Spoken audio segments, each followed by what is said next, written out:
সালামু আলাইকুম, আমি নাইম দক্ষিণ কোরিয়া থেকে সবাইকে স্বাগত জানাচ্ছি আমার ইউটিউব চ্যানেল লাইমিলিতে। যদি ভালো লাগে তাহলে সাবস্ক্রাইব, আর যদি ভালো না লাগে দেখতে থাকুন, দেখতে দেখতে ভালো লাগা ভালোবাসা হয়ে যাবে ইনশাল্লাহ। দর্শক, সিলেটের রায়হান হত্যাকাণ্ডের পরে বেশ কিছু চাঞ্চল্যকর তথ্য এবং ঘটনা একের পর এক বের হয়ে আসছে। বিশেষ করে যিনি প্রধান এবং অন্যতম অভিযুক্ত আসামি SI আকবর এই মুহূর্তে লাপাত্তা। ঘটনার প্রায় 2 সপ্তাহ প্লাস হয়ে গেছে, বাট তার ব্যাপারে প্রশাসন, পুলিশ কারো কাছে কোনো তথ্য নেই। তার তথ্য উদ্ঘাটনের জন্য তার ছোট ভাই আরিফ ভুঁইয়াকে যদিও র্যাব গ্রেপ্তার করেছে, তাকে জিজ্ঞাসাবাদের মাধ্যমে হয়তো কোনো তথ্য আসবে কিনা সেটা হয়তো তারা আশাবাদী। বাট ভয়েস অফ সিলেট নামক একটা ফেসবুক পেজ, তারা একটা এক্সক্লুসিভ ভিডিও ফুটেজ বের করেছে, একটা সিসিটিভির আপনার কিছু দৃশ্য, যে 12ই অক্টোবর, আপনারা জানেন যে 11ই অক্টোবর রাতে রায়হানকে কিন্তু বন্দর পুলিশ ফাঁড়ি যেই জায়গাতে তাকে নিয়ে নির্মম নির্যাতন করা হয়েছে, অত্যাচার করা হয়েছে, সেই থানার এই হত্যাকাণ্ড ঘটানোর পরের দিন, যেদিন বেসিক্যালি প্রচারণা করা হচ্ছিল যে আপনার রায়হানকে গণধোলার হাত থেকে শিকার করে আর কি বাঁচাই আইনা থানাতে জিজ্ঞাসাবাদ করা হয়েছে, ওই দিন এটা কিন্তু সিলেটের এই বন্দরফাঁড়ি পুলিশের পক্ষ থেকে প্রচার করা হচ্ছিল। ততক্ষণ আসল সত্যটা জানা হয়নি, কারণ পরিবার এ নিয়ে মুখ খোলেনি বা এভিডেন্সগুলো হাতে লাগেনি। ওই সময় স্থানীয় একটা মার্কেটের কোনো একটা ফাস্ট ফুডের দোকানে আকবর তার কোনো একজন ঘনিষ্ঠ বন্ধুর সাথে বসে আপনার কিছু খাবার দাবার খাচ্ছিলেন।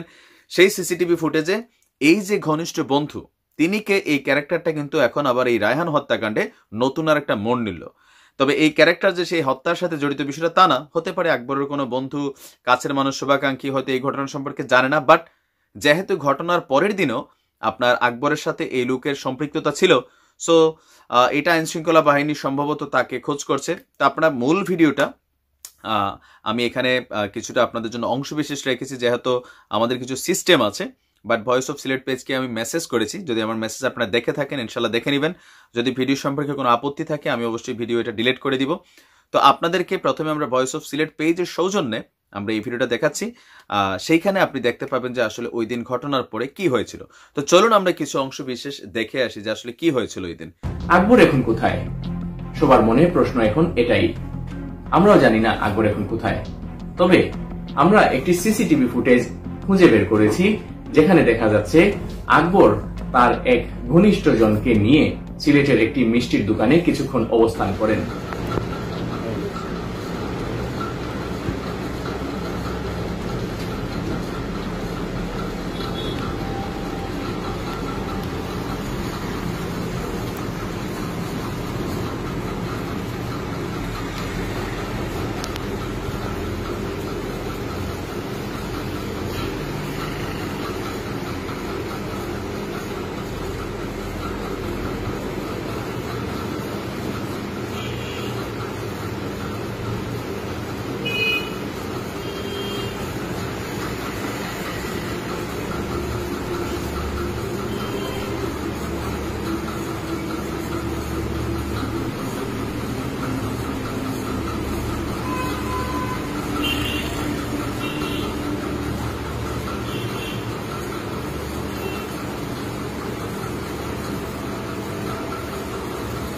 একটা পাটিসাপটা একটা আছে।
তো এইখান থেকে এতটুকু যে মানে বিষয়টা সামনে আসছে, আপনি দেখেন যদি সিসিটিভি ফুটেজটা আপনি বিশ্লেষণ করেন, এখানে আকবর নিজের মোবাইল থাকা সত্ত্বেও সে কিন্তু পাশে থাকা ওই লোকের ফোন ইউজ করে কিছু করছিল। কেন? নর্মালি অনেক সময় হয় কি, মোবাইলে চার্জ নাই বা ব্যালেন্স নাই বা হাবিজাবি ব্লা ব্লা ব্লা যে কোনো কিছু হইতে পারে, বাট এটা একটু রহস্যজনক, যেহেতু একটা হত্যাকাণ্ড ঘটেছে। তো নর্মালি হয়তো আমরা বিষয়টাকে রহস্যজনক নেই না, নর্মালি একজনের ফোন আরেকজন ইউজ করতে পারি, কল করতে পারি, কোনো কাজ করতে পারি, বাট যেহেতু একটা বড় অপরাধ সংঘটিত হয়েছে, এরপর থেকে আমরা জানি যে রায়হান তার পরিবারের সাথে মানে এই যে আকবর তার পরিবারের সাথে যোগাযোগ করেছে, কিন্তু কোন নাম্বার থেকে সেটা কিন্তু আইনশৃঙ্খলা বাহিনীর মাধ্যমে হয়তো তাদের কাছে আছে, বাট গণমাধ্যমে সেটা প্রকাশ হয়নি।